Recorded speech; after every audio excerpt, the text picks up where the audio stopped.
Tax learning with আসিফের সবাইকে স্বাগত।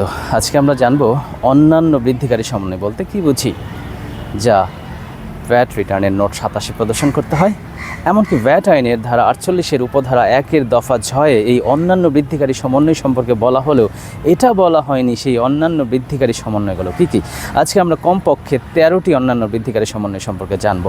প্রথমত, উপকরণ কর রেয়াত সংক্রান্ত 3টি অন্যান্য বৃদ্ধিকারী সমন্বয়। কেউ যদি অপ্রযোজ্য বা অতিরিক্ত উপকরণ কর রেয়াত গ্রহণ করে।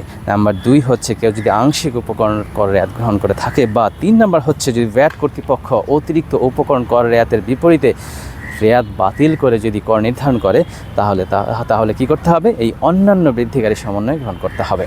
এরপর আসি বেনিফিট সংক্রান্ত। কেউ যদি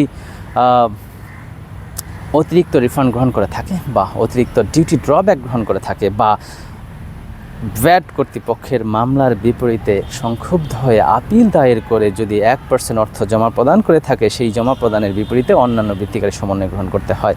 এরপর আসি আমরা পরীক্ষণ সংক্রান্ত।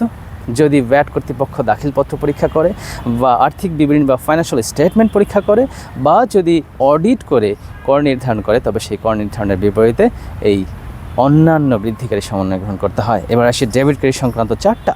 প্রথমত, যদি কেউ বৃদ্ধিকারী সমন্বয় গ্রহণ করে কোনো একটা কর মেয়াদে, সেটা কম বৃদ্ধিকারী সমন্বয় ছিল, বা হ্রাসকারী সমন্বয় করে যেটা হ্রাসকারী বেশি ছিল, অর্থাৎ বেশি হ্রাসকারী সমন্বয় বা কম বৃদ্ধিকারী সমন্বয়ের বিপরীতে এই অন্যান্য বৃদ্ধিকারী সমন্বয় গ্রহণ করতে হয়। বা যদি কেউ কম কর দায় বা কম আউটপুট ট্যাক্স প্রদর্শন করে থাকে, তার বিপরীতে অন্যান্য বৃদ্ধিকারী সমন্বয় গ্রহণ করতে হয়।